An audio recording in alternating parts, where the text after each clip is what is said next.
Our next unit in grammar is going to be on punctuation patterns. Specifically, we're going to be looking at commas. For this assignment, you need to watch the video, you need to take good notes, and you can pause and rewind as you need to in order to complete that. And write some questions for our next class, which is on Monday, if you have something you come to that you don't quite understand or if you need some clarification on it. If you have questions that cannot wait until Monday, you can also look at your grammar workbook. On pages 271 to 276, commas are reviewed in that section. So let's start. We're going to begin with some punctuation basics. You know that a period ends a sentence. It can be used for other things too. It's used for abbreviations sometimes, but we're really looking at sentence structure here. So any sort of sentence, simple, compound, complex, you use a period. Of course, you can also use question marks or exclamation points, but you know that there's a definite end. A semicolon is kind of like a period in some ways. It can join or separate two independent clauses, just like a period could, except that the semicolon indicates that you're going to have a compound sentence. A colon is often mistaken for a semicolon, so you can look at the little pictures of them to the side. I'll move that up there for you. A colon either is going to signal a definition of some sort, or it's used after an independent clause to signal a list. We'll talk about the difference of lists in independent clauses and with colons in a little bit, but just know the difference between the colon and the semicolon for now. The comma is probably the most confusing piece of punctuation because it can be used in so many different places.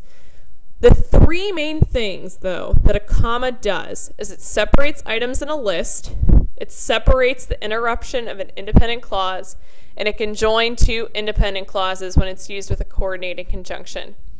Every rule that a comma has comes back to these three main basics. Star this, do something. If you know these three, you'll typically be able to figure out where a comma is going to go in a sentence. So let's start with our rules, and we're going to start with some basic ones that you know pretty well from when you were little. With a date, you are going to put a comma between the day and the year, and that's sort of like a list, okay? You have a bunch of different things that are explaining when something took place. Now, the one part that you maybe don't know or that you don't remember is that you also put the comma after the year if the sentence continues. This is also similar in city and state. You put a comma between the city and the state, but if the sentence continues, you are going to put a comma after the state. I would make sure that you have these examples and that you've highlighted or marked the second comma, because this is the error that you typically make in your writing. You know the basic rule. It's taking it that next step that some of you don't always remember. Okay? Here's another easy one for you. We talked about this last year during our adjective unit. When you have two adjectives of equal rank, and by equal rank I mean that they're describing or modifying the same noun, you're going to put a comma between them to show that equal rank. So for example, in our sentence, smiling is describing the child. Happy is also describing the child. Because both of these words are describing child, you're going to put a comma in between them to show that smiling isn't describing happy. It's that smiling is describing the child and happy is describing their child. Now, some more easy ones for you. Simple sentences. You know you put a period at the end of them, or whatever piece of punctuation you're going to use.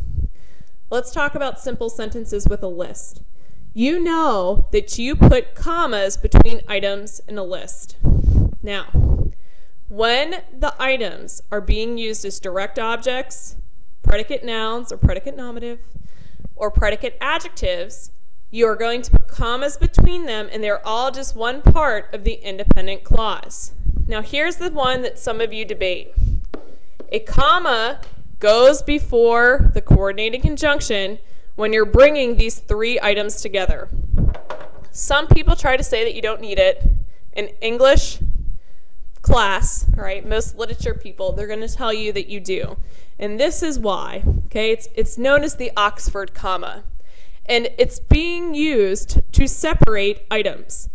So eggs, toast, orange juice, they're three separate things. And you use commas to show that they're three separate things. Because when you do not have the comma, it looks like the last two things go together. So in here, they're using a visual to show you the orange juice on the toast as if they would be together. So just the only thing you need to remember here is that you put the comma between each item in the list. Now, when do you have a colon with the list versus when you do not have the colon with the list? You put a colon before the list of items when there is a whole independent clause prior to the list. So in the last sentence, if you would flip back, we talked about the items being predicate adjectives. In this sentence, predicate adjectives aren't necessarily needed because we have a whole independent clause. The turtles were multiple colors. That could be a sentence on its own. Because we're adding to that sentence with additional information, which is our list, you use a colon, and then you still separate the list the same way we just discussed. You put a comma between each item in the list. So it's the same rule. The only difference is the colon, and you just know that if there's a whole independent clause, then you put the colon after the independent clause before the list. If you don't have a whole independent clause before the list, then you don't put the colon. It's that simple. With your lists, you need to make sure that your lists are parallel. So we talked about this maybe the first quarter, that when you're making a list, all of the items in the list should start the same way. Okay? So in example 1, the colors are just listed. Pink, green, orange. Nothing goes with them, so it's perfectly parallel. In example 2, each item in the list starts with a preposition. Now, in this sentence, the preposition to is used each time. You don't necessarily have to have the exact same preposition. It's just the idea that if you start and some of the items in the list have a preposition, then they all should. And that's very similar to example 3. In example 3, the article a is used, and it's used the same way each time, but you can replace a with the, and as long as your list is set up the same way, that each item in the list has an article, or each item in the list has a preposition, then it's considered parallel. And that's one thing you want to be considering that really improves your writing as you go forward. Now, let's start talking about some of the rules that you may have heard of, but you don't really remember, or at least you don't always apply in your writing. So, anytime you have something interrupting the independent clause, you're going to put a comma with it. We already talked about that, right? So, one thing that comes before the independent clause, which interrupts it, is an introductory word or phrase. In writing, we often call these transitions. Okay? It can also be used as clauses, which we'll talk about in a bit. But any word or phrase that starts a sentence that comes before that subject, you are typically going to put a comma with it. All right? The exception's an article. If you're saying the cat or something like that, you're not going to put a comma between the and cat. But if you look at our examples here, you know, a prepositional phrase, a transitional word, you're going to put a comma after them to signal that you're transitioning something in a sentence. Now, the one thing I want to note is when I was looking at those tests or the pre-tests that you all had taken, a lot of you wanted to put commas around prepositional phrases. And the only time you use a comma with a prepositional phrase is when the prepositional phrase comes at the beginning of the sentence, at the beginning of the independent clause. All right, nowhere else. So just like an intro word or phrase, sometimes you have a complex sentence and the dependent clause comes first. And you may remember this rule from our last unit. I had introduced it to you then. If the dependent clause in the sentence comes first, you're always, always, always going to have a comma after that dependent clause.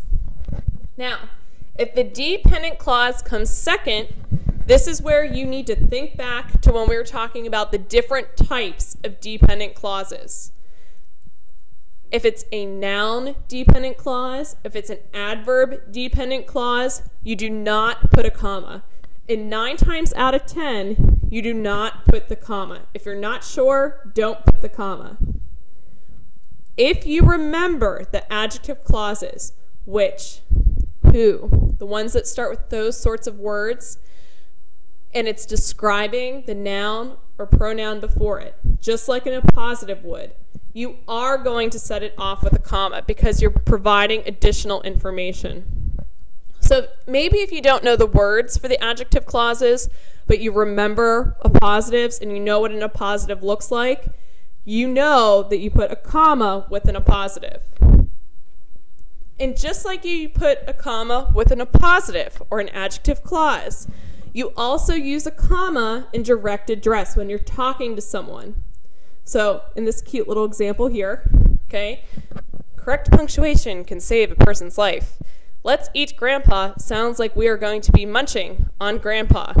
But if you're talking to someone, all right, as if you're talking to your grandfather, you're going to put the comma to show that you're directly addressing that person. So you might use a name, you might use another noun of some sort. If it's direct address, you're going to use a comma. Now, interrupting the flow of a sentence, but still having a complex sentence. Sometimes you'll have a dependent clause in the middle, or a word in the middle, or a phrase in the middle. Sometimes they're appositives, sometimes they're not. If it's interrupting the flow of your independent clause, you're going to put commas around whatever the interrupter was. So, the cat was fluffy is our independent clause. Anything that comes in the middle, whether it's a dependent clause in the first example, who flew around my head describing the cat, or it's a word, such as a name, the cat Princess was fluffy. If it's a word interrupting it, you're going to put commas around it. Or if it's a phrase in the middle, such as though old, you're going to put commas around it. Anything that interrupts that independent clause, you're putting commas around it. You just need to be able to read the independent clause on the outside first. Compound sentences, again, introduced in our last unit. You can join independent clauses, okay, by using a semicolon or by using a comma and a coordinating conjunction. And remember those fanboys for your coordinating conjunctions, for, and, nor, but, or yet so. Okay, you need to remember those. Those are the 2 ways you join your compound sentences that you know of. There's one more way. And this is kind of bringing a few rules together. You can join 2 independent clauses using a semicolon, but you can also put what's called a conjunctive adverb in there. And you know conjunctive adverbs. You use them all the time. However, therefore, nonetheless, there's a whole bunch of them. What you want to think about is if you're using a conjunctive adverb along in between 2 independent clauses, that conjunctive adverb is acting like an intro word, a transition. So you'll have the semicolon separating the 2 independent clauses, but then you're going to have the comma after your conjunctive adverb, since the conjunctive adverb's being used as an intro word. Now, this is kind of confusing, and again, if you have questions, write them down, or just write that you're unsure of something, and we're going to go over it on Monday. Last part, dialogue, direct quotations.